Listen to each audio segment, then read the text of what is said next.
ಬೆಳಗಾವಿ ವಿಭಾಗ.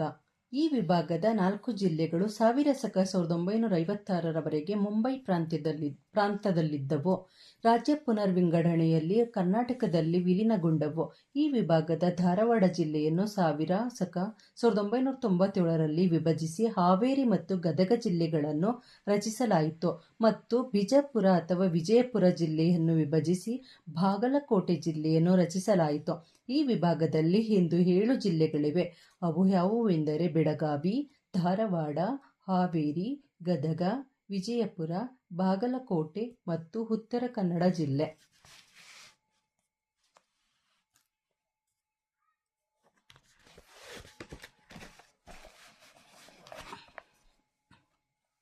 ಚಾರಿತ್ರಿಕ ಹಿನ್ನೆಲೆ. ಈ ಪ್ರದೇಶದಲ್ಲಿ ಸಾತವಾಹನರು ಮತ್ತು ಮೌರ್ಯರು ಆಳ್ವಿಕೆ ನಡೆಸಿದರು. ಈ ವಿಭಾಗದ ಬನವಾಸಿಯು ಕದಂಬರ ರಾಜಧಾನಿಯಾಗಿತ್ತು. ಬಾದಾಮಿಯ ಚಾಳುಕ್ಯರ ರಾಜಧಾನಿ ಬಾದಾಮಿ ಇಲ್ಲಿದೆ. ಬಾದಾಮಿ ಪಟ್ಟದಕಲ್ಲು ಮತ್ತು ಐಹೊಳೆಗಳಲ್ಲಿ ವಿಶ್ವಪ್ರಸಿದ್ಧ ದೇವಾಲಯಗಳಿವೆ. ಬಾದಾಮಿಯ ಗುಹೆಗಳಲ್ಲಿ ಶಿಲ್ಪಕಲಾ ವೈಭವವನ್ನು ಕಾಣಬಹುದು. ಈ ವಿಭಾಗದ ಬಸವನ ಬಾಗೇವಾಡಿ, ಕೂಡಲ ಸಂಗಮ ಮುಂತಾದವು ವಚನ ಚಳವಳಿಯ ಕೇಂದ್ರಗಳಾಗಿದ್ದವು. ಸಾಮಾಜಿಕ ಬದಲಾವಣೆಯ ಹರಿಕಾರ ಶ್ರೀ ಬಸವೇಶ್ವರರು ಐಕ್ಯರಾದ ಐಕ್ಯಸ್ಥಳ ಕೂಡಲ ಸಂಗಮದಲ್ಲಿದೆ. ಇಲ್ಲಿನ ವಿಜಯಪುರದ ಗೋಳಗುಮ್ಮಟ ಮತ್ತು ಸವದತ್ತಿಯ ಯಲ್ಲಮ್ಮ ದೇವಾಲಯಗಳು ಪ್ರಸಿದ್ಧ ಪ್ರೇಕ್ಷಣೀಯ ತಾಣಗಳಾಗಿವೆ. ಬೆಳಗಾವಿ ವಿಭಾಗದಲ್ಲಿ ರಾಷ್ಟ್ರಕೂಟರು ತದನಂತರ ಬಹಮನಿ ಅರಸರು ಆಳ್ವಿಕೆ ನಡೆಸಿದರು. ಭಾರತದ ಸ್ವಾತಂತ್ರ್ಯ ಚಳವಳಿಯಲ್ಲಿ ಬೆಳಗಾವಿ ವಿಭಾಗದ ಜಿಲ್ಲೆಗಳು ಅನನ್ಯ ಪಾತ್ರ ನಿರ್ವಹಿಸಿವೆ. ಕಿತ್ತೂರು ರಾಣಿ ಚೆನ್ನಮ್ಮ 1824ರಲ್ಲಿ ಬ್ರಿಟಿಷರ ವಿರುದ್ಧ ಚಾರಿತ್ರಿಕ ಹೋರಾಟ ನಡೆಸಿದಳು. ಆ ನಂತರ ಸಂಗೊಳ್ಳಿ ರಾಯಣ್ಣ ನಡೆಸಿದ ಹೋರಾಟ ಸ್ಮರಣೀಯವಾಗಿದ್ದು ಮುಂದಿನ ರೈತ ಹೋರಾಟಗಳಿಗೂ ಪ್ರೇರಣೆಯಾಯಿತು. ಮಹಾತ್ಮ ಗಾಂಧಿಯವರು ಅಧ್ಯಕ್ಷತೆ ವಹಿಸಿದ್ದ ಏಕಮಾತ್ರ ಭಾರತೀಯ ರಾಷ್ಟ್ರೀಯ ಕಾಂಗ್ರೆಸ್ ಅಧಿವೇಶನ ಬೆಳಗಾವಿಯಲ್ಲಿ 1924ರಲ್ಲಿ ನಡೆಯಿತು. ಉತ್ತರ ಕನ್ನಡ ಜಿಲ್ಲೆಯಲ್ಲಿ ಕರ ನಿರಾಕರಣೆ ಸತ್ಯಾಗ್ರಹ ನಡೆಯಿತು. ಈ ವಿಭಾಗದ ಜಿಲ್ಲೆಗಳು ಮುಂಬೈ ಪ್ರಾಂತ್ಯದ ಭಾಗದಲ್ಲಿದ್ದವು. ಕರ್ನಾಟಕ ಏಕೀಕರಣವಾದಾಗ 1956ರಲ್ಲಿ ಅವು ಕರ್ನಾಟಕದಲ್ಲಿ ವಿಲೀನಗೊಂಡವು. ಆರಂಭದಲ್ಲಿ ಈ ವಿಭಾಗದಲ್ಲಿ ಬೆಳಗಾವಿ, ಉತ್ತರ ಕನ್ನಡ, ಬಿಜಾಪುರ ಅಥವಾ ವಿಜಯಪುರ ಮತ್ತು ಧಾರವಾಡ ಎಂಬ 4 ಜಿಲ್ಲೆಗಳಿದ್ದವು. ಆರಂಭದಲ್ಲಿ ತಿಳಿಸಿದಂತೆ ಧಾರವಾಡ ಮತ್ತು ವಿಜಯಪುರ ಜಿಲ್ಲೆಗಳನ್ನು ವಿಭಜಿಸಿದ್ದರಿಂದ ಇಂದು ಈ ವಿಭಾಗದಲ್ಲಿ 7 ಜಿಲ್ಲೆಗಳಿವೆ. ಈ ವಿಭಾಗದ ವಿಜಯಪುರ ಉತ್ತರ ಕನ್ನಡ ಮತ್ತು ಬೆಳಗಾವಿ ಅಂತರರಾಜ್ಯ ಗಡಿ ಜಿಲ್ಲೆಗಳಾಗಿವೆ. ಪ್ರಾಕೃತಿಕ ಸಂಪತ್ತು. ಈ ವಿಭಾಗವು ಪ್ರಾಕೃತಿಕ ಸಂಪನ್ಮೂಲಗಳಲ್ಲಿ ಸಮೃದ್ಧವಾಗಿದೆ. ತುಂಬಿ ಹರಿಯುವ ನದಿಗಳಿವೆ, ದಟ್ಟವಾದ ಅರಣ್ಯಗಳಿವೆ, ಅನೇಕ ಖನಿಜ ನಿಕ್ಷೇಪಗಳಿವೆ, ಫಲವತ್ತಾದ ಮಣ್ಣಿದೆ, ವಿದ್ಯುತ್ ಸ್ಥಾವರಗಳಿವೆ. ಈ ವಿಭಾಗದಲ್ಲಿ ಹರಿಯುವ ಪ್ರಮುಖ ನದಿಗಳೆಂದರೆ ಕೃಷ್ಣಾ, ಮಲಪ್ರಭಾ, ಘಟಪ್ರಭಾ, ಭೀಮಾ, ಕಾಳಿ, ತುಂಗಭದ್ರಾ ಮುಂತಾದವು. ಈ ನದಿಗಳು ಹರಿಯುವ ಪ್ರದೇಶಗಳಲ್ಲಿ ಅನೇಕ ಸುಂದರ ಜಲಪಾತಗಳಿವೆ. ಗೋಕಾಕ್ ಜಲಪಾತ ಆಕರ್ಷಣೀಯವಾಗಿದೆ. ದಾಂಡೇಲಿ ಹತ್ತಿರದ ಮಾಗೋಡು ಜಲಪಾತ, ಕಾರವಾರ ಹತ್ತಿರದ ದೇವಮಾಲಾ ಜಲಪಾತ, ಮುರುಡೇಶ್ವರದ ಹತ್ತಿರವಿರುವ ಅಪ್ಸರಕೊಂಡ ಜಲಪಾತ ಮುಂತಾದವು ಪ್ರಾಕೃತಿಕ ಸೌಂದರ್ಯದ ತಾಣಗಳಾಗಿವೆ. ಪ್ರವಾಸೋದ್ಯಮಕ್ಕೆ ಉತ್ತಮವಾದ ವಾತಾವರಣ ಇಲ್ಲಿದೆ. ಅಂಸಿ ರಾಷ್ಟ್ರೀಯ ಉದ್ಯಾನವನ ಕಾಳಿ ನದಿಯ ದಡದಲ್ಲಿದೆ. ಇಲ್ಲಿರುವ ಮತ್ತೊಂದು ವನ್ಯಮೃಗಧಾಮ ದಾಂಡೇಲಿ ವನ್ಯಮೃಗಧಾಮ. ಅತ್ತಿವೇರಿ ಪಕ್ಷಿಧಾಮ ಮತ್ತೊಂದು ಪ್ರಕೃತಿಯ ಸುಂದರ ತಾಣವಾಗಿದೆ. ಈ ವಿಭಾಗದ ಬಾಗಲಕೋಟೆ ಜಿಲ್ಲೆಯಲ್ಲಿ ಕಬ್ಬಿಣದ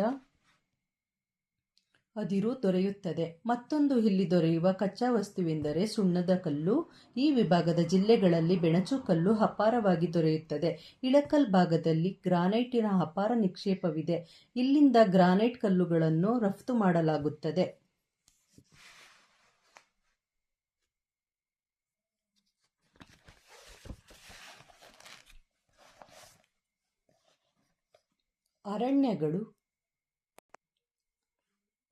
ಅರಣ್ಯಗಳು, ವನ್ಯಮೃಗಧಾಮಗಳು. ಈ ವಿಭಾಗದ ಬೆಳಗಾವಿ ಜಿಲ್ಲೆ, ಉತ್ತರ ಕನ್ನಡ, ಧಾರವಾಡ ಜಿಲ್ಲೆಗಳಲ್ಲಿ ದಟ್ಟವಾದ ಅರಣ್ಯವಿದೆ. ನಿತ್ಯ ಹರಿದ್ವರ್ಣ ಕಾಡುಗಳು ಇಲ್ಲಿವೆ. ಉಷ್ಣವಲಯದ ದಟ್ಟವಾದ ಬಹು ಹಂತದ ಕಾಡುಗಳನ್ನು ಮತ್ತು ವರ್ಷಪೂರ್ತಿ ಹಸಿರಾಗಿರುವ ಕಾಡುಗಳನ್ನು ನಿತ್ಯ ಹರಿದ್ವರ್ಣ ಕಾಡುಗಳೆಂದು ಕರೆಯುತ್ತಾರೆ. ಇಲ್ಲಿ ಮೀಸಲು ಅರಣ್ಯ ಪ್ರದೇಶವಿದೆ, ಸಂರಕ್ಷಿತ ಅರಣ್ಯ ಪ್ರದೇಶವಿದೆ ಮತ್ತು ಮುಕ್ತ ಅರಣ್ಯ ಪ್ರದೇಶವಿದೆ. ಉತ್ತರ ಕನ್ನಡ ಜಿಲ್ಲೆಯ ಒಟ್ಟು ವಿಸ್ತೀರ್ಣದಲ್ಲಿ 80% ಅರಣ್ಯ ಪ್ರದೇಶವಿದೆ. ಆನೆ, ಕಾಡೆಮ್ಮೆ, ಜಿಂಕೆ, ಹುಲಿ, ಚಿರತೆ, ಕರಡಿ, ನವಿಲು, ಕಾಡು ಬೆಕ್ಕು ಮುಂತಾದ ವನ್ಯಪ್ರಾಣಿಗಳಿವೆ. ಬೀಟೆ ಮರ, ಗಂಧದ ಮರ, ಮತ್ತಿ, ನಂದಿ, ತೇಗ ಮುಂತಾದ ಬೆಲೆ ಬಾಳುವ ಮರಗಳು ಇಲ್ಲಿನ ಅರಣ್ಯಗಳಲ್ಲಿ ಬೆಳೆಯುತ್ತವೆ. ಕಿರು ಅರಣ್ಯ ಉತ್ಪನ್ನಗಳು ಅರಣ್ಯವಾಸಿ ಬುಡಕಟ್ಟು ಸಮುದಾಯಗಳಿಗೆ ವರಮಾನದ ಮೂಲವಾಗಿವೆ. ಕೃಷಿ ಉದ್ದಿಮೆ. ಈ ವಿಭಾಗದಲ್ಲಿ ವ್ಯಾಪಕವಾಗಿ ಕಪ್ಪು ಮತ್ತು ಕೆಂಪು ಮಣ್ಣು ಇದೆ. ಭತ್ತ, ಹತ್ತಿ, ಜೋಳ, ಬೇಳೆಕಾಳು, ಗೋಧಿ, ಶೇಂಗಾ, ಸಜ್ಜೆ, ಮೆಣಸಿನಕಾಯಿ ಮುಖ್ಯ ಬೆಳೆಗಳು. ಮಹಾಲಿಂಗಪುರದ ಬೆಲ್ಲ, ಬ್ಯಾಡಗಿಯ ಒಣಮೆಣಸಿನಕಾಯಿ, ಗೋಡಂಬಿ ಮುಂತಾದವು ಇಲ್ಲಿನ ಪ್ರಮುಖ ಉತ್ಪಾದನೆಗಳು. ಮಲಪ್ರಭಾ ನೀರಾವರಿ ಯೋಜನೆ ಅಥವಾ ನವಿಲು ತೀರ್ಥ, ಕೃಷ್ಣಾ ಮೇಲ್ದಂಡೆ ಯೋಜನೆ, ಆಲಮಟ್ಟಿ ಮತ್ತು ನಾರಾಯಣಪುರ ಮುಖ್ಯ ನೀರಾವರಿ ಯೋಜನೆಗಳಾಗಿವೆ. ಕಾಳಿ, ವರದಾ, ಶರಾವತಿ, ಡೋಣಿ, ಭೀಮಾ ಮುಂತಾದವು ಇಲ್ಲಿನ ಪ್ರಮುಖ ನದಿಗಳು.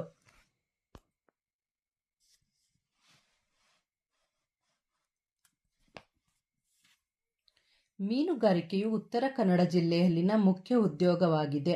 ಅಲ್ಲಿ ಅನೇಕ ಮೀನು ಸಂರಕ್ಷಣಾ ಘಟಕಗಳಿವೆ. ಗೋಡಂಬಿ ಮತ್ತೊಂದು ಕೃಷಿ ಉತ್ಪನ್ನವಾಗಿದೆ. ಗೋಡಂಬಿ ಸಂಸ್ಕರಣಾ ಘಟಕಗಳು ಇಲ್ಲಿವೆ. ಉತ್ತರ ಕನ್ನಡ ಜಿಲ್ಲೆಯಲ್ಲಿ ಕದ್ರಾ, ಸೂಪ, ಕೊಡಸಳ್ಳಿ, ನಾಗಜರಿ ಮತ್ತು ಕೈಗಾ ವಿದ್ಯುತ್ ಉತ್ಪಾದನಾ ಕೇಂದ್ರಗಳಿವೆ. ಅಡಿಕೆ, ಕಬ್ಬು, ಹತ್ತಿ, ಸಾಂಬಾರು ಪದಾರ್ಥಗಳು ಇಲ್ಲಿನ ಪ್ರಮುಖ ವಾಣಿಜ್ಯ ಬೆಳೆಗಳು. ವಿಜಯಪುರ ಮತ್ತು ಬಾಗಲಕೋಟೆ ಜಿಲ್ಲೆಗಳು ತೋಟಗಾರಿಕೆ ಬೆಳೆಗಳಿಗೆ ಪ್ರಸಿದ್ಧವಾಗಿವೆ. ಅಲ್ಲಿನ ಹವಾಮಾನ ಮತ್ತು ಮಣ್ಣಿನ ಗುಣ ಹಣ್ಣಿನ ಬೆಳೆಗಳಿಗೆ ಸೂಕ್ತವಾಗಿದೆ. ಈ ಜಿಲ್ಲೆಗಳಲ್ಲಿ ದ್ರಾಕ್ಷಿಯನ್ನು ಯಥೇಚ್ಛವಾಗಿ ಬೆಳೆಯಲಾಗುತ್ತದೆ. ದ್ರಾಕ್ಷಿ ಸಂಸ್ಕರಣಾ ಘಟಕಗಳು ಇಲ್ಲಿ ತಲೆ ಎತ್ತುತ್ತಿವೆ. ದಾಳಿಂಬೆ, ಲಿಂಬೆ, ಸಪೋಟ, ಮೂಸಂಬಿ ಮುಂತಾದ ಹಣ್ಣಿನ ಬೆಳೆಗಳನ್ನು ಬೆಳೆಯುತ್ತಾರೆ. ಹಾವೇರಿ ಜಿಲ್ಲೆಯು ಸುಧಾರಿತ ಬೀಜವನ್ನು ಉತ್ಪಾದಿಸುವ ಪ್ರಮುಖ ಕೇಂದ್ರವಾಗಿದೆ. ಇಲ್ಲಿ ಅನೇಕ ರಾಷ್ಟ್ರೀಯ ಬೀಜ ಉತ್ಪಾದನಾ ಕೇಂದ್ರಗಳಿವೆ. ಗುಳಿದಗುಡ್ಡವು ರವಿಕೆ ಕಣದ ಉತ್ಪಾದನೆಗೆ ಹೆಸರುವಾಸಿಯಾಗಿದೆ. ಕೈಗಾರಿಕೆಯಲ್ಲಿ ಹುಬ್ಬಳ್ಳಿ, ಬೆಳಗಾವಿ, ಬಾಗಲಕೋಟೆ, ಗದಗ, ಹಾವೇರಿ ಪ್ರಮುಖ ಕೇಂದ್ರಗಳಾಗಿ ಬೆಳೆಯುತ್ತಿವೆ. ಇಳಕಲ್ನಲ್ಲಿ ಅನೇಕ ಗ್ರಾನೈಟ್ ಕಲ್ಲು ಸಂಸ್ಕರಣಾ ಘಟಕಗಳು ಕೆಲಸ ಮಾಡುತ್ತಿವೆ. ಕಲೆ, ಸಾಹಿತ್ಯ, ಸಂಗೀತ, ಜಾನಪದ, ನಾಟಕ.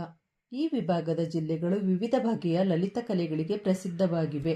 ಧಾರವಾಡವು ರಾಷ್ಟ್ರೀಯ ಅಂತಾರಾಷ್ಟ್ರೀಯ ಹಿಂದೂಸ್ತಾನಿ ಸಂಗೀತಗಾರರ ತವರೂರಾಗಿದೆ. ಭಾರತ ರತ್ನ ಪಂಡಿತ್ ಭೀಮಸೇನ್ ಜೋಶಿ, ಪಂ. ಮಲ್ಲಿಕಾರ್ಜುನ್ ಮನ್ಸೂರ್, ಬಾಲೆಖಾನ್ಸ್ ಅಥವಾ ಸಿತಾರ್, ವಿದುಷಿ ಗಂಗೂಬಾಯಿ ಹಾನಗಲ್, ಪಂ. ವೆಂಕಟೇಶ್ ಕುಮಾರ್, ಪಂ. ಬಸವರಾಜ ರಾಜಗುರು ಹೇಣಗಿ ಬಾಳಪ್ಪ, ಅಪ್ಪಾಲಾಲ್ ಜಮಖಂಡಿ ಮುಂತಾದ ಸಂಗೀತಗಾರರು ಧಾರವಾಡದವರು.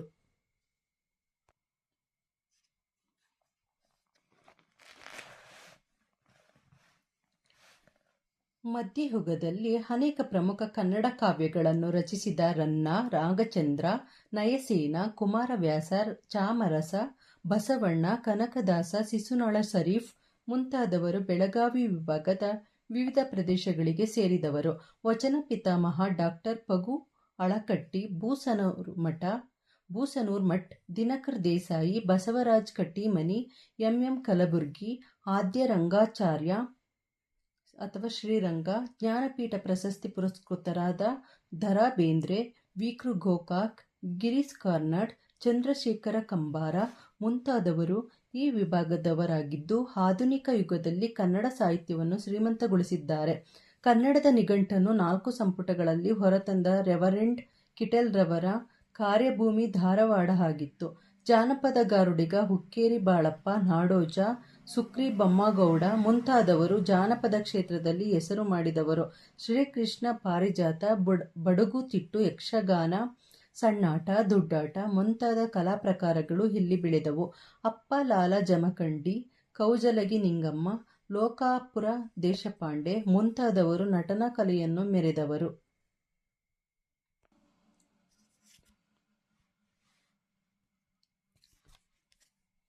ಶಿಕ್ಷಣ, ಆರೋಗ್ಯ. ಧಾರವಾಡ, ಬೆಳಗಾವಿ, ವಿಜಯಪುರ ಪ್ರಮುಖ ಶೈಕ್ಷಣಿಕ ಕೇಂದ್ರಗಳಾಗಿವೆ. ಧಾರವಾಡದಲ್ಲಿ 1949ರಲ್ಲಿ ಪ್ರಾರಂಭಿಸಲಾದ ಕರ್ನಾಟಕ ವಿಶ್ವವಿದ್ಯಾಲಯವಿದೆ. ಹುಬ್ಬಳ್ಳಿಯಲ್ಲಿ ಕರ್ನಾಟಕ ರಾಜ್ಯ ಕಾನೂನು ವಿಶ್ವವಿದ್ಯಾಲಯವಿದೆ.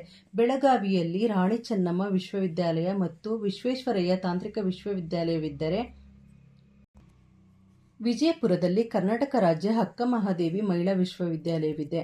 ಬಾಗಲಕೋಟೆಯಲ್ಲಿ ತೋಟಗಾರಿಕೆ ವಿಜ್ಞಾನಗಳ ವಿಶ್ವವಿದ್ಯಾಲಯವಿದೆ. ಸಿದ್ದೇಶ್ವರ ಸ್ವಾಮಿಗಳು ವಿಜಯಪುರ ಜಿಲ್ಲೆಯ ನಂದಿಹಾಳದಲ್ಲಿ 1940 ಸೆಪ್ಟೆಂಬರ್ 5ರಂದು ಹೋಗೆಪ್ಪ ಬಿರಾದಾರ ಮತ್ತು ಸಂಗವ್ವ ಬಿರಾದಾರ ದಂಪತಿಗಳಿಗೆ ಜನಿಸಿದರು. ಇವರ ಸ್ವಂತ ಊರು ಬಿಜ್ಜರಗಿ. ಸಿದ್ದೇಶ್ವರರು ಸಂತರು ಮತ್ತು ಆಧ್ಯಾತ್ಮಿಕ ಚಿಂತಕರಾಗಿದ್ದು ಇವರಿಗೆ ಕಾಯಕ ಯೋಗಿ ಎಂಬ ಹೆಸರಿನಿಂದ ಕರೆಯಲಾಗುತ್ತಿದೆ. ತಮ್ಮ ಪ್ರವಚನಗಳ ಮೂಲಕ ಹಲವಾರು ಜನರಿಗೆ ದಾರಿದೀಪವಾಗಿದ್ದ ಸ್ವಾಮಿಗಳು ಬಿಜಾಪುರದ ಜ್ಞಾನಯೋಗಾಶ್ರಮದ ಮುಖ್ಯಸ್ಥರಾಗಿದ್ದರು. ಈ ವಿಭಾಗದ ಜಿಲ್ಲೆಗಳು ಸಾಕ್ಷರತೆಯಲ್ಲಿ ಉತ್ತಮ ಸ್ಥಾನದಲ್ಲಿವೆ. ಬೆಳಗಾವಿ, ಹುಬ್ಬಳ್ಳಿ, ವಿಜಯಪುರ, ಬಾಗಲಕೋಟೆಗಳಲ್ಲಿ ವೈದ್ಯಕೀಯ ಕಾಲೇಜುಗಳು ಮತ್ತು ಇಂಜಿನಿಯರಿಂಗ್ ಕಾಲೇಜುಗಳಿವೆ. 19ನೇ ಶತಮಾನದ ಕೊನೆಯ ಭಾಗದಲ್ಲಿ ಡೆಪ್ಯೂಟಿ ಚನ್ನಬಸಪ್ಪನವರ ನೇತೃತ್ವದಲ್ಲಿ ಕನ್ನಡ ಶಾಲೆಗಳು ಈ ಭಾಗದಲ್ಲಿ ಆರಂಭಗೊಂಡವು. ಅನೇಕ ಖಾಸಗಿ ಶಿಕ್ಷಣ ಸಂಸ್ಥೆಗಳು ಶಿಕ್ಷಣ ಕ್ಷೇತ್ರದಲ್ಲಿ ದುಡಿಯುತ್ತಿವೆ. ಕ್ರಿಶ್ಚಿಯನ್ ಮಿಷನರಿ ಸಂಸ್ಥೆಗಳು ಶಿಕ್ಷಣ ಪ್ರಸಾರದಲ್ಲಿ ಅಪಾರ ಕಾಣಿಕೆ ನೀಡಿವೆ. ಕನ್ನಡ ನಿಘಂಟನ್ನು 4 ಸಂಪುಟಗಳಲ್ಲಿ ಹೊರತಂದ ಫರ್ಡಿನೆಂಟ್ ಕಿಟೆಲ್ಲರ ಕಾರ್ಯಭೂಮಿ ಧಾರವಾಡವಾಗಿತ್ತು.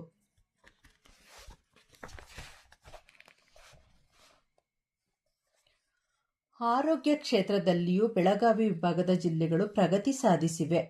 ಜನಸಂಖ್ಯೆಯ ಬೆಳವಣಿಗೆ ಪ್ರಮಾಣವು ಇಳಿಮುಖಗೊಂಡಿದ್ದು ಶಿಶು ಮರಣ ಪ್ರಮಾಣ, ತಾಯಂದಿರ ಮರಣ ಪ್ರಮಾಣ ಅಧಿಕ ಮಟ್ಟದಲ್ಲಿದೆ. ಈ ವಿಭಾಗದಲ್ಲಿ ಅನೇಕ ಆರೋಗ್ಯ ಕೇಂದ್ರಗಳಿವೆ. ಹಳ್ಳಿಗಳಲ್ಲಿ ಆರೋಗ್ಯ ಉಪಕೇಂದ್ರಗಳಿವೆ. ವೈದ್ಯಕೀಯ ಕಾಲೇಜುಗಳು ತಮ್ಮದೇ ಆಸ್ಪತ್ರೆಗಳನ್ನು ನಡೆಸುತ್ತಿವೆ. ಸಾಂಸ್ಕೃತಿಕ ಸಂಪತ್ತು. ಸಾಂಸ್ಕೃತಿಕ ಸಂಪತ್ತಿನಿಂದ ಸಮೃದ್ಧವಾದ ವಿಭಾಗ ಇದು. ಕಲೆ, ಸಂಗೀತ, ನಾಟಕ, ಸಾಹಿತ್ಯಗಳಿಗೆ ಈ ವಿಭಾಗದ ಜಿಲ್ಲೆಗಳ ಕೊಡುಗೆ ಅಪಾರ. ಇಲ್ಲಿನ ಸಂಗೀತಗಾರರು ರಾಷ್ಟ್ರೀಯ ಮತ್ತು ಅಂತಾರಾಷ್ಟ್ರೀಯ ಮಟ್ಟದಲ್ಲಿ ಪ್ರಸಿದ್ಧ ಪಡೆದಿದ್ದಾರೆ. ಗಾನಯೋಗಿ ಪಂಚಾಕ್ಷರಿ ಗವಾಯಿಯವರು ಅಂಧ ಮಕ್ಕಳಿಗೆ ಆಶ್ರಯ ನೀಡಿ ಸಂಗೀತ ಕಲೆಗೆ ಪ್ರೋತ್ಸಾಹ ನೀಡಿರುತ್ತಾರೆ. ಹುಬ್ಬಳ್ಳಿಯನ್ನು ಕರ್ನಾಟಕದ ವಾಣಿಜ್ಯ ಕೇಂದ್ರ ಎಂದು ಕರೆಯಲಾಗಿದೆ. ಬ್ಯಾಡಗಿ, ಮಹಾಲಿಂಗಪುರ, ವಿಜಯಪುರ ಕ್ರಮವಾಗಿ ಮೆಣಸಿನಕಾಯಿ, ಬೆಲ್ಲ ಮತ್ತು ದ್ರಾಕ್ಷಿ ವ್ಯಾಪಾರ ಕೇಂದ್ರಗಳಾಗಿವೆ. ಬೆಳಗಾವಿ ವಿಭಾಗವು ವೃತ್ತಿ ರಂಗಭೂಮಿಯ ಸಮೃದ್ಧ ಸ್ಥಾನವಾಗಿದೆ. ಈ ವಿಭಾಗದ ಚಾರಿತ್ರಿಕ ಸ್ಮಾರಕಗಳು ವಿಶ್ವವಿಖ್ಯಾತವಾಗಿವೆ. ಬಾದಾಮಿ, ಪಟ್ಟದಕಲ್ಲು ಮತ್ತು ಐಹೊಳೆಗಳಲ್ಲಿನ ಚಾರಿತ್ರಿಕ ಸ್ಮಾರಕಗಳು ಕರ್ನಾಟಕ ಸಂಸ್ಕೃತಿಯ ಸೂಚಿಗಳಾಗಿವೆ. ಪ್ರವಾಸೋದ್ಯಮವು ತೀವ್ರಗತಿಯಲ್ಲಿ ಬೆಳೆಯುತ್ತಿದೆ. ಉತ್ತರ ಕನ್ನಡ ಜಿಲ್ಲೆಯ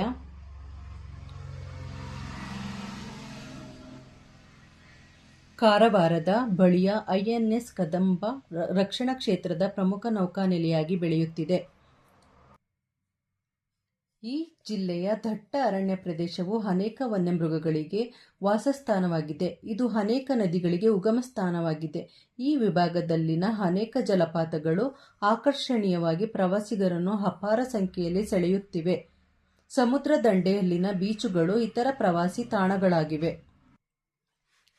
ಸ್ವಾತಂತ್ರ್ಯ ಹೋರಾಟಗಾರರು. ಬೆಳಗಾವಿ ವಿಭಾಗದ ಕಿತ್ತೂರಿನಲ್ಲಿ 19ನೇ ಶತಮಾನದಲ್ಲಿಯೇ ಬ್ರಿಟಿಷರ ವಿರುದ್ಧದ ಸಂಗ್ರಾಮ ಆರಂಭವಾಯಿತು. ಸ್ವಾತಂತ್ರ್ಯಕ್ಕಾಗಿ ಮೈಲಾರ ಮಹದೇವಪ್ಪ ತಮ್ಮ ಪ್ರಾಣವನ್ನು ಬಲಿ ನೀಡಿದರು. ಸ್ವಾತಂತ್ರ್ಯ ಹೋರಾಟದಲ್ಲಿ ಬೆಳಗಾವಿ ವಿಭಾಗದ ಜಿಲ್ಲೆಗಳ ಪಾತ್ರ ಹಿರಿದಾದುದು.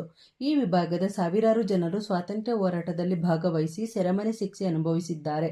ಸ್ವಾತಂತ್ರ್ಯ ಹೋರಾಟದಲ್ಲಿ ಭಾಗವಹಿಸಿದ್ದವರಲ್ಲಿ ಪ್ರಮುಖರೆಂದರೆ ಸಿದ್ದಪ್ಪ ಕಂಬಳಿ, ಆಲೂರು ವೆಂಕಟರಾವ್, ನಾಸು ಹರ್ಡೇಕರ್ ಮಂಜಪ್ಪ, ಗಂಗಾಧರರಾವ್ ದೇಶಪಾಂಡೆ, ಮೊದಲು ಕನ್ನಡಾಂಬೆಯ ಚಿತ್ರಪಟವನ್ನು ರಚಿಸಿದ ದೊಡ್ಡಮೇಟಿ ಅಂದಾನಪ್ಪನವರು, ಆರ್. ದಿವಾಕರ್, ನಾಡೋಜ ಪಾಟೀಲ್ ಪುಟ್ಟಪ್ಪ ಮುಂತಾದವರು. ಮುನವಳ್ಳಿ ವಕೀಲರ ನೇತೃತ್ವದಲ್ಲಿ ನಡೆದ ರಾಮದುರ್ಗ ಸಂಸ್ಥಾನ ವಿಮೋಚನಾ ಹೋರಾಟದಲ್ಲಿ 8 ಜನ ಗಲ್ಲಿಗೇರಿದರು. ಇವರೆಲ್ಲರೂ ಸ್ವಾತಂತ್ರ್ಯ ಹೋರಾಟದ ಜೊತೆಯಲ್ಲಿ ಕರ್ನಾಟಕ ಏಕೀಕರಣಕ್ಕೂ ಹೋರಾಟ ನಡೆಸಿದರು. ಈ ಹೋರಾಟಗಳ ಜೊತೆಗೆ ಏಕೀಕರಣದ ಜೊತೆಯಲ್ಲಿ ಅನೇಕರು ಸಮಾಜ ಸುಧಾರಣೆಯಲ್ಲಿ ತೊಡಗಿದ್ದರು. ರಾಹ ದೇಶಪಾಂಡೆಯವರು ಸಮಸ್ತ ಕನ್ನಡಿಗರ ಆತ್ಮಾಭಿಮಾನವನ್ನು ಬಡಿದೆಬ್ಬಿಸುವ ಸಪ್ತಾಕ್ಷರಿ ಮಂತ್ರವಾದ ಸಿರಿಗನ್ನಡಂ ಗೆಲ್ಗೆ ಯನ್ನು ಕೊಟ್ಟರು. ವಚನ ಸಾಹಿತ್ಯದ ಪಿತಾಮಹ ಎಂಬ ಬಿರುದಿಗೆ ಪಾತ್ರರಾಗಿದ್ದ ಡಾ. ಪಗು ಹಳಕಟ್ಟಿ ಅವರು ಪತ್ರಿಕೋದ್ಯಮದಲ್ಲಿಯೂ ಕೆಲಸ ಮಾಡಿದರು. ಮೊಹರೆ ಹಣಮಂತರಾಯರು, ಪಾಟೀಲ್ ಪುಟ್ಟಪ್ಪ ಮುಂತಾದವರು ಪತ್ರಿಕೆಗಳ ಮೂಲಕ ಸ್ವಾತಂತ್ರ್ಯ ಹೋರಾಟಕ್ಕೆ ಜನರಿಗೆ ಪ್ರೇರಣೆ ನೀಡಿದರು.